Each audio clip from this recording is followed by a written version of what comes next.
సామాజిక మాధ్యమాల వేదికగా తనను వేధింపులకు గురి చేస్తున్నట్లు ఇటీవల చేసిన ఫిర్యాదుకు సంబంధించి మలయాళ నటి హనీ రోజ్ వాంగ్మూలాన్ని కేరళ పోలీసులు నమోదు చేశారు.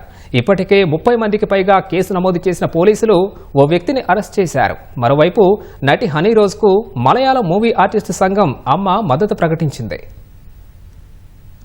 సామాజిక మాధ్యమాల్లో వేధింపులపై మలయాళ నటి హనీ రోజ్ కేరళ పోలీసులను ఆశ్రయించారు. కొంతకాలంగా సోషల్ మీడియాలో తనపై అసభ్యకర పోస్టులు పెడుతూ వేధింపులకు గురి చేస్తున్నారని ఆరోపించారు. అంతేకాదు వ్యక్తిగతంగా అవమానించేలా కామెంట్లు పెడుతున్నారని ఆరోపిస్తూ ఎర్నాకుళం పోలీస్ స్టేషన్లో ఆమె ఫిర్యాదు చేశారు. ఈ మేరకు విచారణ చేపట్టిన పోలీసులు హనీ రోజ్ వాంగ్మూలం నమోదు చేశారు. ఇప్పటికే 30 మందిపై కేసు నమోదు చేసిన పోలీసులు షాజీ అనే వ్యక్తిని అరెస్టు చేశారు. ఈ కేసు దర్యాప్తు వేగంగా జరుగుతోందని, నిందితులను త్వరలోనే పట్టుకుంటామని తెలిపారు. అభ్యంతరకరంగా పోస్టులు పెట్టిన చాలా మంది వాటిని తర్వాత తొలగించారని వెల్లడించారు. ఆ పోస్టులను వెలికి తీస్తున్నామని, వాటి ద్వారా నిందితులను గుర్తించనున్నట్లు పోలీసులు తెలిపారు. ఒక వ్యాపారవేత్త వల్ల తాను ఇబ్బంది పడుతున్నానంటూ ఆదివారం సాయంత్రం హనీ రోజ్ ప్రకటన విడుదల చేశారు. ఒక వ్యక్తి కావాలని తనను అవమానించడానికి యత్నిస్తున్నాడని ఆరోపించారు. సదరు వ్యాపారవేత్త గతంలో కొన్ని కార్యక్రమాలకు తనను ఆహ్వానించాడని, కొన్ని కారణాల వల్ల వెళ్లలేకపోయినట్లు హనీ రోజ్ చెప్పారు. అందుకు ప్రతీకారంగా కించపరిచేలా వ్యాఖ్యలు చేయడం ప్రారంభించాడని